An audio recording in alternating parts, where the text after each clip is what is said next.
Hello, Chauhan साहब बोल रहे हैं? जी जी।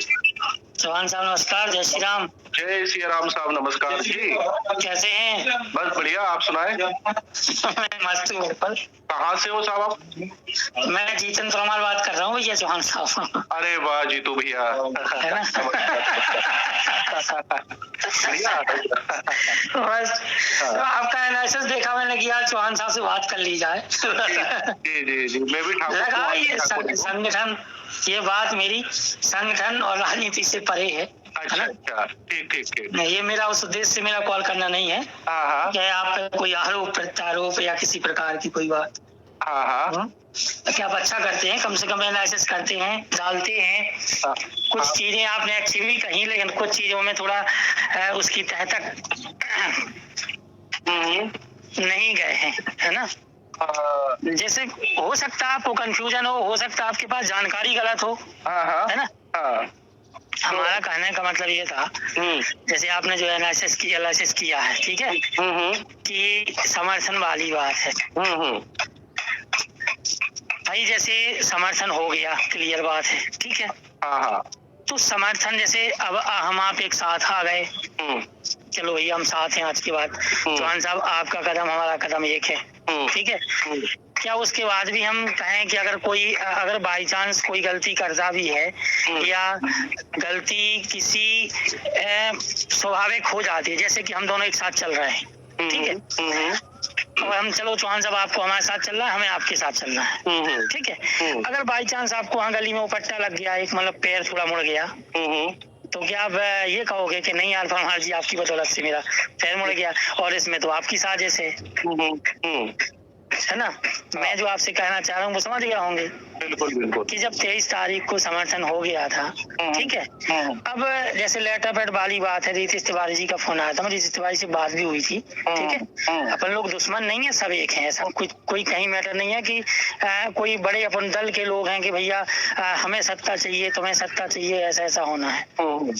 बात ये हुई थी कि ठीक है समर्थन हो गया, लेटर पैड ना देने का कारण ये था कि जैसे सरकार से 13, 14, 15 तारीख में बात चल रही थी, ठीक है।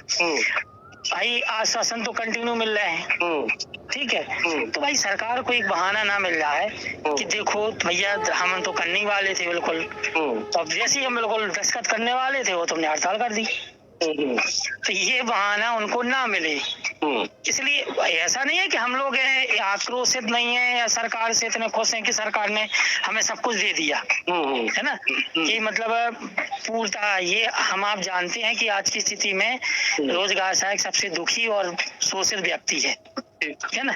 तो कहीं ना कहीं जो आक्रोश सब में है वो आक्रोश हम लोगों में के अंदर भी, दिल में भी है, ऐसा नहीं है कि नहीं है।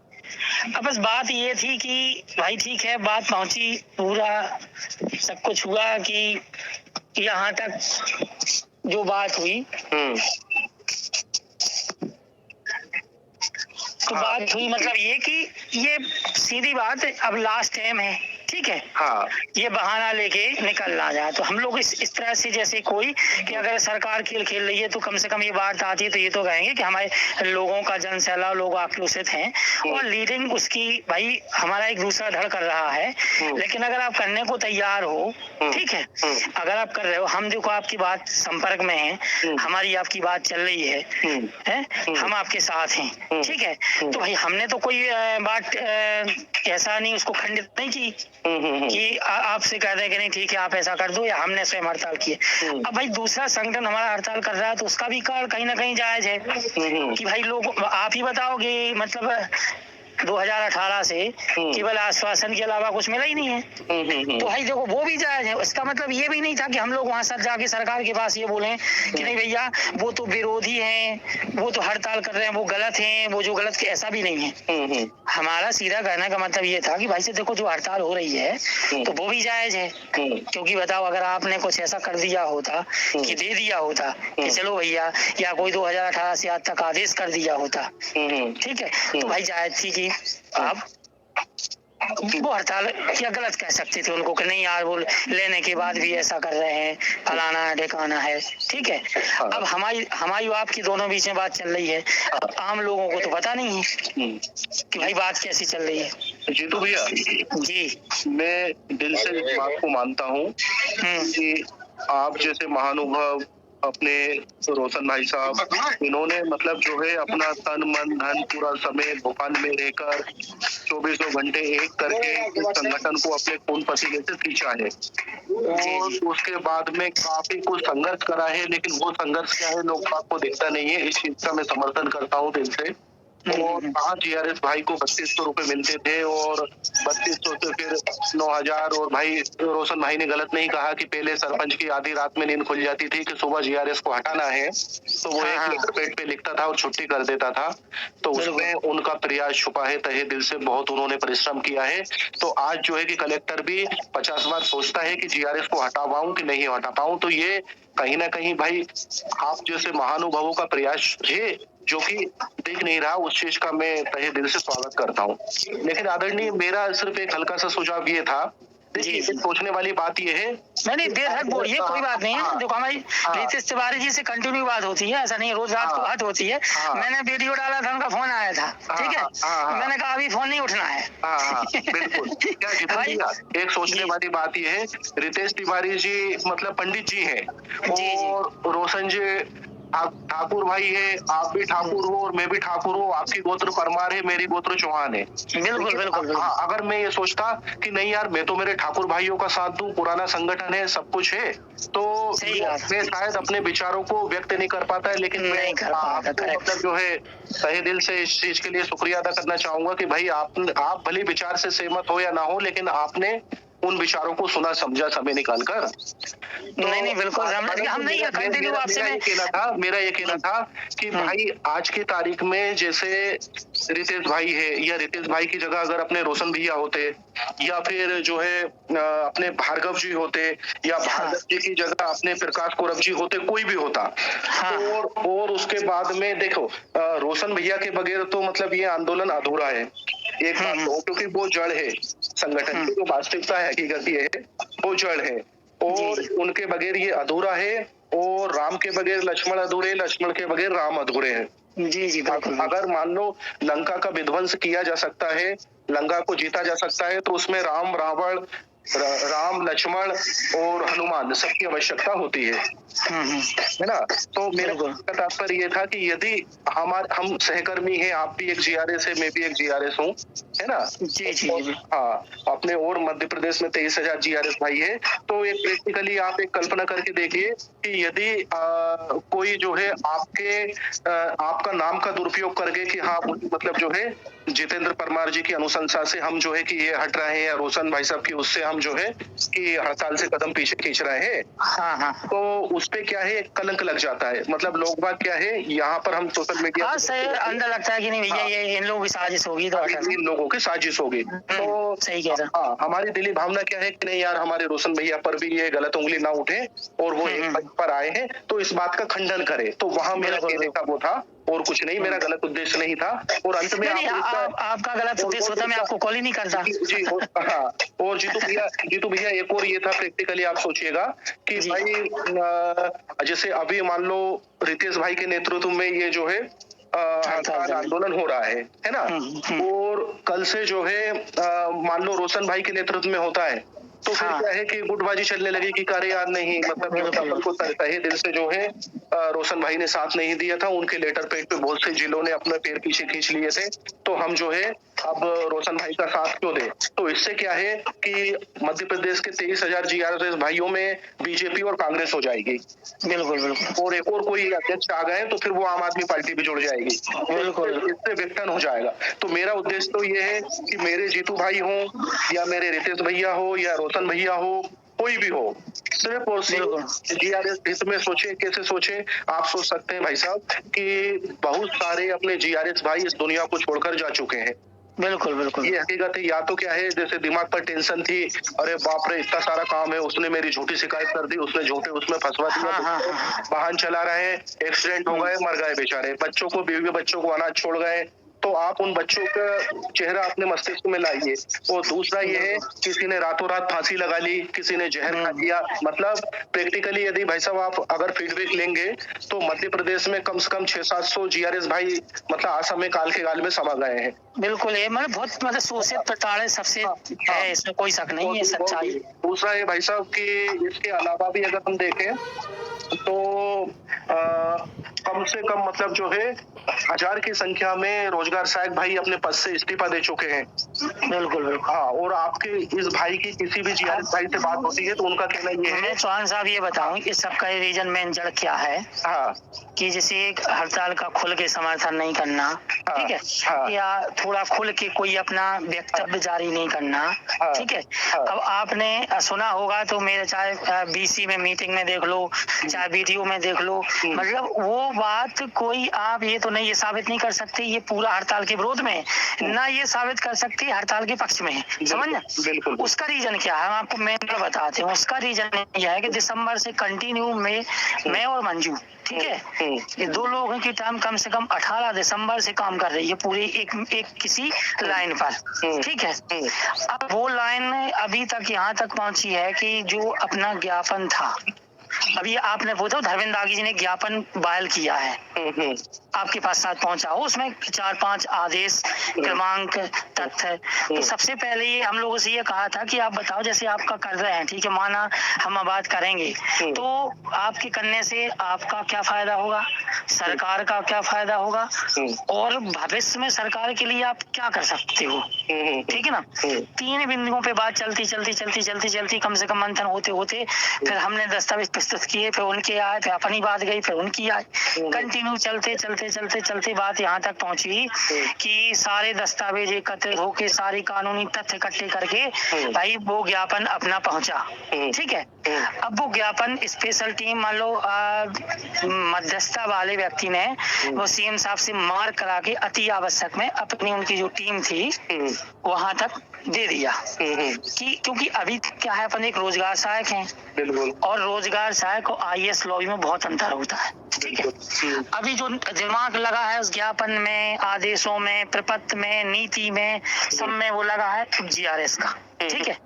अब वो उसमें क्या संशोधन करते हैं, क्या 19-20 करते हैं बात यहाँ, बाकी हाँ ये क्लियर है। जैसे आप एक चीज का मतलब दोनों भाइयों के बीच की बात है बहुत वाले, जैसे नरसिंहपुर वाली टीम गई थी तो सीएम साहब ने एक बात बोली थी कि परीक्षण करने के उपरांत हम आपका अच्छा कर रहे हैं, ठीक है ना।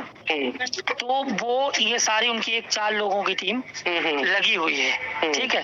जैसे कल भी इसी थी, कल ही मेरी बात हुई थी फोन पे, तो बहुत बात कम होती, 2 मिनट सेकंड कोड वर्ड में यस नो में बात होती है। तो उन्होंने कहा था 30% भैया दिन हमने किया है तुम्हारा, ठीक है, और हम कंटिन्यू चल रही है। और जैसे उसका पूरा वो सारी चीजें बना के जैसे 60% पे पहुंच जाएंगे और उनकी टीम उनको कह देगी कि हाँ ठीक है अब इसमें कोई रोड़ा नहीं है, ना कानूनी पेश है ना कैसे भी है, तो सीएम साहब तुरंत उसकी घोषणा कर दिए हैं। तो उस लाइन और उस बात के कारण सिर्फ हम लोग चपे हैं और मतलब खुल के नहीं बोल पा रहे हैं कि हड़ताल, बाकी दिल से और आत्मा से मनसा यही है कि नहीं बहुत जोर शोर से हर चीज होनी चाहिए, ठीक है। और उधर हम लोगों ने स्पेशली बोल दिया है कि देखो अगर जब 23 तारीख के पहले समर्थन किया था ना, उसके पहले बोला था कि देखो हमारी टीम बहुत आक्रोशित है और वो हड़ताल पे उतर रही है। अब बताओ आपकी अगर मान के चलो हड़ताल हम नहीं रोक पाए तो क्या हमारे काम पे डिफेक्ट आएगा क्या कुछ? बोले नहीं कोई बात नहीं है। तो फिर हम लोग तो कोई बात ही नहीं है। अब बस मात्र ऐसा मार्गदर्शन था कि कुछ मात्र तुम जैसे कल के दिन कोई कहे कि भैया या सीएम साहब या अदर व्यक्ति या कोई भी कि भाई जब हमने तुमसे बोल दिया है कि हम ये काम में लगे हैं तो फिर क्या आपको हम पे भरोसा नहीं है? तो भाई भरोसा जी आदरणीय जीतू भैया एक मनोवैज्ञानिक तरीके से यदि हम इसको देखें तो आप उठाकर देखिएगा कि भाई जैसे हम छोटे लेवल पर देखें, जैसे जो अपनी पंचायतों में सरपंच का चुनाव होता है, हाँ ठीक है, मान लो चुनाव कर रहे हैं 5-6 महीने बाद चुनाव है और गांव में एक मंजरे टोले रहते हैं जिसे देसी भाषा में बोलते हैं बाखोल, है ना। अपन दोनों भाई चुनाव लड़ रहे हैं सरपंच का और मैं मतलब सरपंच ही हूँ, भैया सरपंच है। तो जो है किसी का जैसे मान लो बीपीएल अपने को बनवाना है किसी एरिया का, हाँ, तो अपन क्या है उनसे चुपचाप बुलाकर नहीं कहेंगे कि भैया तेरा बीपीएल बन जाएगा तू आ जा, बल्कि हाँ। जोर शोर से सबको इकट्ठा करके कहेंगे कि हाँ गारंटेड आपका बीपीएल बनेगा अगर 100% सही होगा तो। हाँ, हाँ। मतलब मैं कहना ये चाह रहा हूँ कि भाई जैसे अभी लाडली बहना योजना लॉन्च हुई है, तो आप बताइए कि अपने सचिव भाइयों ने अपन ने बस में ठूस ठूस कर पब्लिक को भरी, लाडली बहनाओं को जाइए, मतलब जो है मामा जी ने आपको बुलाया है, कुछ आपको गिफ्ट देने वाले हैं, उपहार देने वाले हैं, आपके लिए घोषणा होने वाली है 1000 पेंशन की। तो मामा जी ने क्यों महापंचायत रखी? क्योंकि उनको लाडली बहना योजना के तहत 1000 रुपए देना था। तो उन्होंने जोर शोर से खूब ढिंडोरा पीटा, सबको बुलाया और खुल के दिया। तो यहाँ पे कहने का मतलब ये है कि यदि अपना जो जीआरएस भाइयों का 23,000 जीआरएस भाइयों का परिवार है, तो उनको यदि मामा जी को यदि कुछ देना उनकी मनसा है या मनसा थी, तो उन्होंने मतलब कम से कम महापंचायत का डेट अपने मन में लेकर चलते कि हाँ यार मुझे देना ही है, या कुछ नहीं तो यार नहीं, महापंचायत होनी है चौहान साहब, महापंचायत होनी है। बस हमने क्या कहा, उस टीम की देरी है कि वो परीक्षण करके, अब देखो इतनी ज्यादा, देखो आप पूरी सीएम हाउस की गतिविधि हम नहीं इतना दिमाग लगा सकते, ठीक है। अपन जैसे हमारी विजय जी से बात हो रही है तो हम विजय जी पे कहीं हद तक भरोसा कर सकते, ठीक है। तो जो उनका कहना है कि भैया ठीक है तुम्हारी परीक्षण जैसी टीम सीएम साहब को हरी झंडी दे देंगे, और दूसरे दिन वो आपको बुला के डेट फाइनल कर देंगे कि आप लोग इस तारीख को आ जाओ और हम करें। और देखो ये भी देना हल्ले ही देंगे, अब वो कहेंगे सीधा अपना आदेश कर दे, तो ये पॉसिबल नहीं है। बाकायदा वो महापंचायत करेंगे, बाकायदा ये देंगे कि क्या मतलब क्या हद तक कई चीजें हैं जो उससे मंथन कर रहे हैं वो, ठीक है। और उन्हें कई चीजों से पहले देखो उन्होंने बोला संविदा का 90%, तो फिर बोला संविदा का 90% तो फिर सब संविदा वालों को देना होगा, ठीक है। बल्कि क्योंकि आदेश हुआ था, लेकिन उनका भी अभी 90% उनको नहीं मिल रहा है ना। और फिर उन्होंने कहा नहीं आप रोजगार सहायक पे नियमित करने कैसे करेंगे, मतलब सारी चीजें परीक्षण करने के उपरांत, क्योंकि कहीं ना कहीं ये तो है कि जब वो परीक्षण कर रहे हैं अपन से बार बार चीजें मांग रहे हैं तो काम तो चल रहा है ना, कि ये चीज में कहीं ना कहीं तो उसने फिर लास्ट जो सहमति बनी है वो सहायक सचिव पे, जो फिर अपन लोगों ने पूरी, क्योंकि आप पढ़े कि जब सचिव लोग का ये हुआ था ना, तो जिस प्रकार अंशकालिक संविदा थे, तो अंशकालिक इनके भी आदेशों में है, तो परीक्षण करके हम लोगों ने वहां दिए हैं कि देखो, और मतलब इनकी स्थिति ये थी कि ये एक निर्वाचित व्यक्ति थे, कि पंचों द्वारा निर्वाचन में इनको सचिव बना दिया गया था, अपन एक मेरिट के आधार पर चुने हुए व्यक्ति हैं, ठीक है। तो कहीं ना कहीं हम उनसे कई चीजों में आगे हैं। तो आप जब एक निर्वाचित व्यक्ति को नियमित कर सकते हो, तो भाई हमको तो करने में कोई दिक्कत ही नहीं होनी चाहिए। तो उन्होंने कहा भाई प्रूफ लाओ तो भाई उनको प्रूफ दे दिए, चलो ठीक है। हाँ, ये एनालिसिस में भी मैंने इसका जिक्र करा है। एक प्रैक्टिकली सोचने वाली बात है एक निष्पक्ष तरीके से, कि भाई जैसे हमारे पंचायत सचिव भाई हैं, तो वो मतलब जो है हमसे ज्यादा शिक्षित नहीं है, हमसे ज्यादा टेक्निकल नॉलेज नहीं रखते हैं, और ये कड़वा सच है कि हमसे ज्यादा ऑनलाइन ऑफलाइन योजनाओं का संचालन भी नहीं करते हैं। तो उन हमारे बड़े भाइयों की, पंचायत सचिव भाइयों की भर्ती जो है पंचायत के लेटर पेड पर हुई थी, उनको 500 रुपए मिलते थे। तो भाई साहब उन्होंने क्या करा कि पहले अपनी तरह आवेदन निवेदन चलता रहा, तो फिर उनको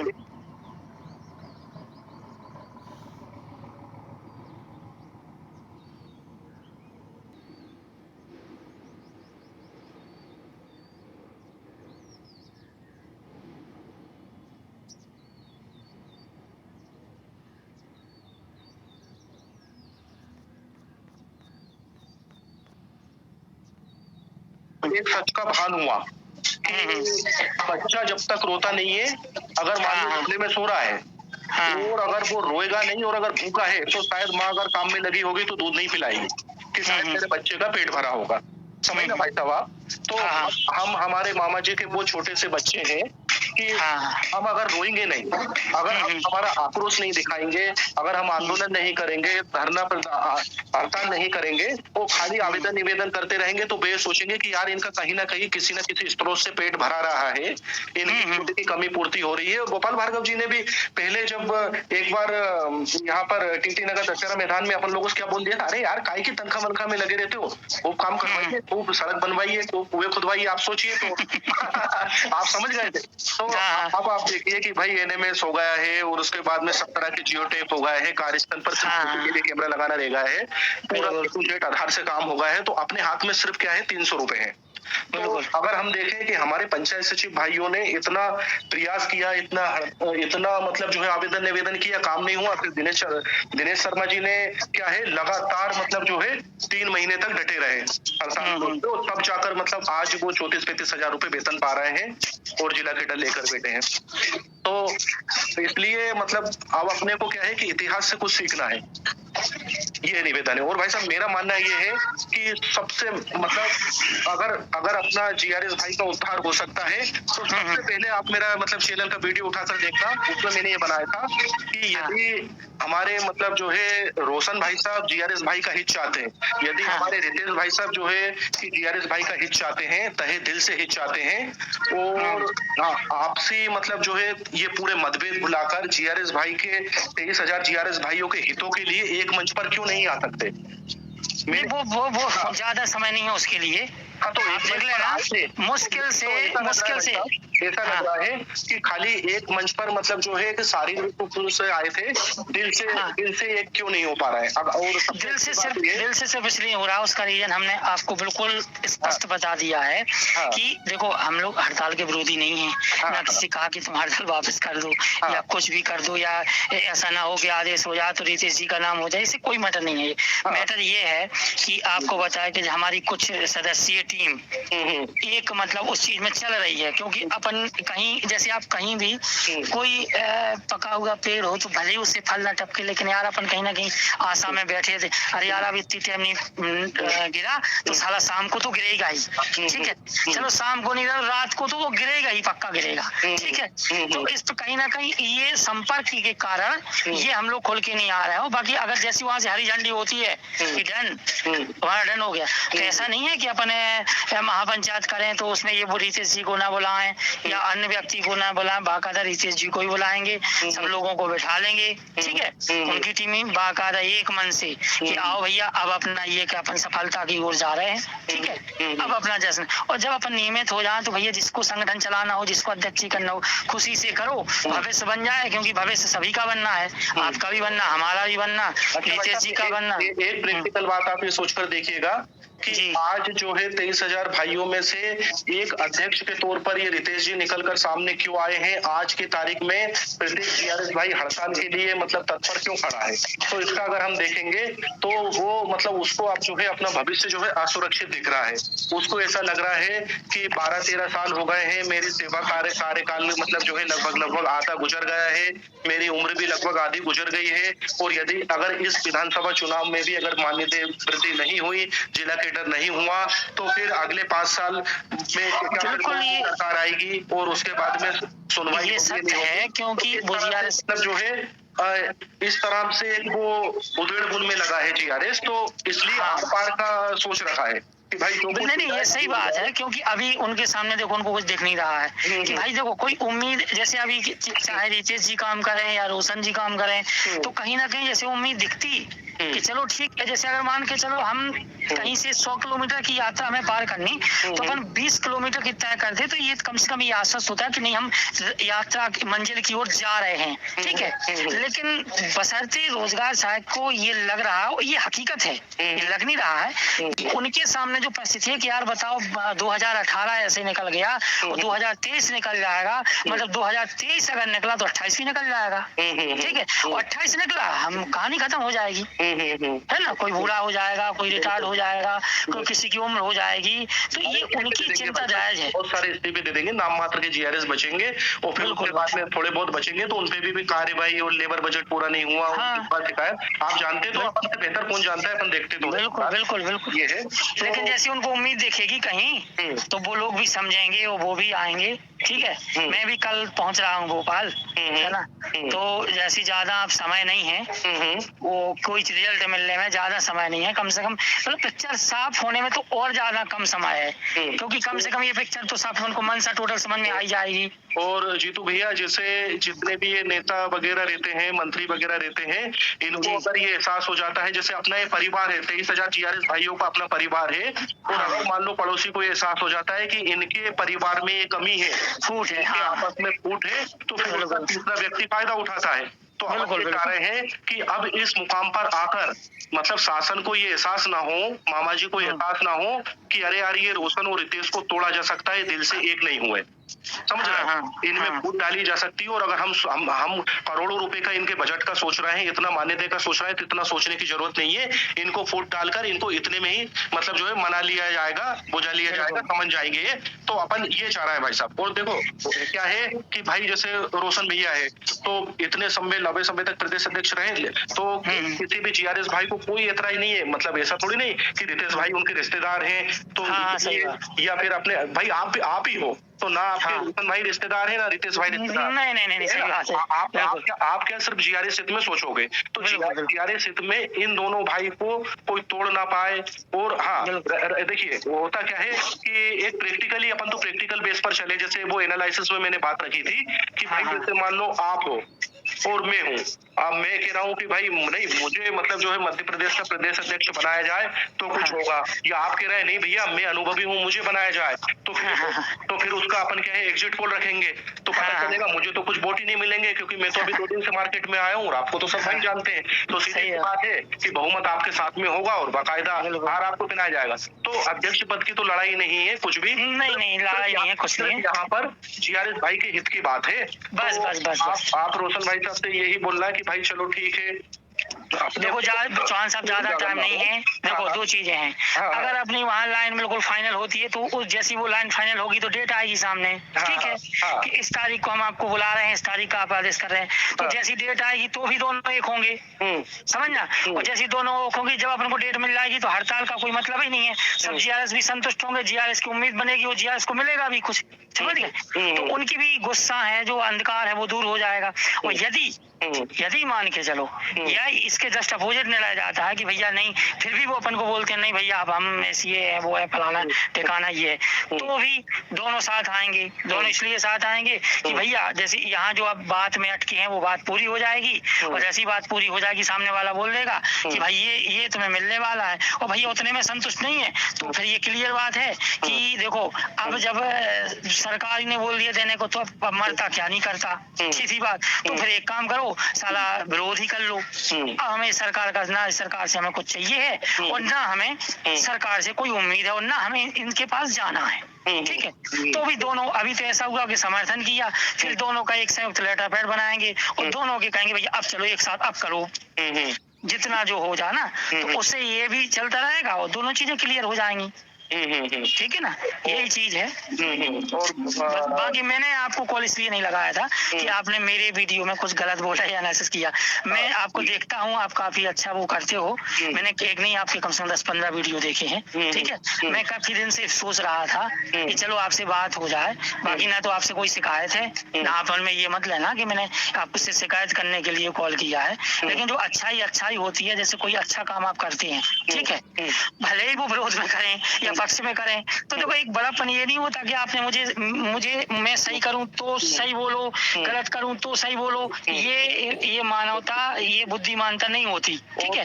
हाँ जीतू भैया जी, बचपन से अपन एक दोहा पढ़ते आ रहे हैं, निंदक मेरे राखिए आंगन कुटी छबाए।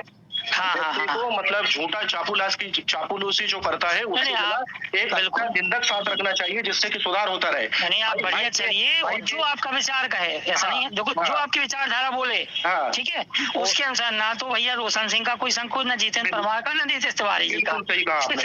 मतलब यही कारण है कि अभी तक मैं प्रदेश कमेटी में मतलब कोर कमेटी में कोई पद नहीं ले रहा हूँ, खास तौर से विशेष तौर से, क्योंकि मैं एक निष्पक्ष तौर पे मतलब अपना रोल अदा करना चाह रहा हूँ। क्योंकि चौहान साहब यदि आप पहले हमारी नजर में आ गए होते ना तो नहीं बचते। अपन तो भाई साहब बस मन में ये भावना लेके चलते हैं कि आम जीआरएस भाई का मतलब जो है हित कैसे हो, जो वाकई में शोषित है, जो वाकई में 300 रुपए में उसका घर चला रहा है, उसका उद्धार कैसे हो। और आपकी जानकारी के लिए बता दूं भाई साहब, मैं बिल्कुल शोषित प्रताड़ित नहीं हूँ, प्रति भर भी नहीं हूँ। क्यों? क्योंकि मतलब ईश्वर के उससे अपन ने अपने बड़े भैया को सरपंच बना लिया है।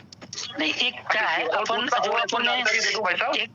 ने जन्म लिया है, एक शासक वर्ग में जन्म लिया है। क्या जीतू भैया, ये जीआरएस की नौकरी चंद दिनों की मेहमान है। मैं आपको जानकारी के लिए बता दूं, ऊपर वाले के आशीर्वाद से ग्रेड 1 क्वालिफाइड हूँ। बिल्कुल हाँ, लेकिन मुझे ऐसा लगता है कि यार कुछ दिनों में अपन ये जॉब छोड़ देंगे, अपन प्रताड़ित नहीं है, तो अपन क्या है अब भाई मतलब मरने का डर तो है नहीं है, नौकरी गंवाने का डर तो है नहीं है, मतलब सर पे अपन बांधो और उसके बाद में अपने जीआरएस भाई के लिए जितना बेहतर कर सकते हैं उतना करो। तो होता क्या है भाई साहब कि फिर मुझे दिल में एहसास हुआ कि यार अगर मान लो मैं मेरे जितेंद्र भाई को फोन लगाता हूँ, जीतू भाई को फोन लगाता हूँ और उन्हें जीआरएस के लिए जागृत करता हूँ, तो खाली एक दिन में उनको ही कर पाऊंगा, या मैं लिखता हूँ तो उस मैसेज को शायद 2 लोग ही पढ़ पाएंगे।